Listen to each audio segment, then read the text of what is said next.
வணக்கம் நண்பர்களே. இன்னைக்கு அகத்திப்பூ முட்டை பொரியல் பற்றி பார்ப்போம். கீரை மட்டும் இல்லை, இந்த பூவையும் பொரியல் பண்ணலான்னு நண்பர்கள் சில பேர் சொன்னாங்க. அதனால் இந்த பூக்கள் எல்லாம் பறிச்சாச்சு.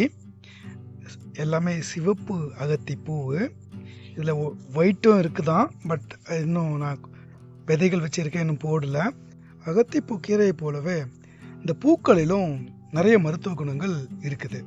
இந்த பூக்களில் நிறைய கால்சியம் இருக்கிறதுனால வளரும் குழந்தைகளுக்கு இந்த பூக்களை முட்டையோடு சேர்ந்து சமைச்சு கொடுக்கறதுனால அவருடைய பற்களும் எலும்புகளும் ரொம்ப பலமாகும். இந்த பூக்களெல்லாம் எடுத்து நல்லா அலசி தண்ணியில் அதில் ஏதாவது பூச்சி இருந்தால் கழுவிட்டு எல்லாம் பொடியாக அரிஞ்சு வச்சுக்கிட்டாச்சு. கூடவே வெங்காயம், பச்சை மிளகா இதெல்லாம் எடுத்து வச்சுட்டு கடாயில் எண்ணெயை ஊற்றி இதெல்லாம் போட்டு கொஞ்சோண்டு உளுந்து பருப்பு போட்டு நல்லா வதக்கணும். லேசாக உப்பு போட்டோம்னா இந்த வெங்காயம்லாம் நல்லா செவக்க வெந்துடும். அதுக்கப்புறமா ஒரு 3 முட்டையை எடுத்து வச்சுக்கிட்டேன். இந்த 3 முட்டையை ஒன்று ஒன்றா உடச்சி இதில் ஊற்றியாச்சு. என்னடா அகத்திப்பூ பொரியல்னு சொல்லிட்டு முட்டை பொரியல் பண்ணுறான்னு நினைக்காதீங்க. ஆக்சுவலாக இது முட்டை பொரியல் தான். வெறும் அகத்திப்பூ பண்ணுறதுக்கு பதிலாக முட்டையும் கலந்து போட்டோம்னா கொஞ்சம் குவான்டிட்டி நிறையவும் கிடைக்கும், டேஸ்ட்டாகவும் இருக்கும் அப்படின்னு சொல்லிட்டு இந்த மாதிரி ஒரு ஐடியா பண்ணோம் நாங்கள்.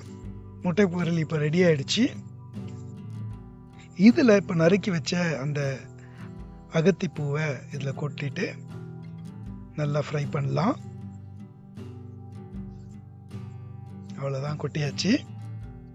இப்போ தொடர்ந்து பண்ணிகிட்ருக்கோம். வேறு எதுவுமே இதில் சேர்க்கலை. சாதாரணமாக நம்ம செய்கிற அந்த முட்டை பொரியலும் இப்போ கடைசியாக கலந்துக்கிட்ட இந்த அகத்திப்பூவும் தான்.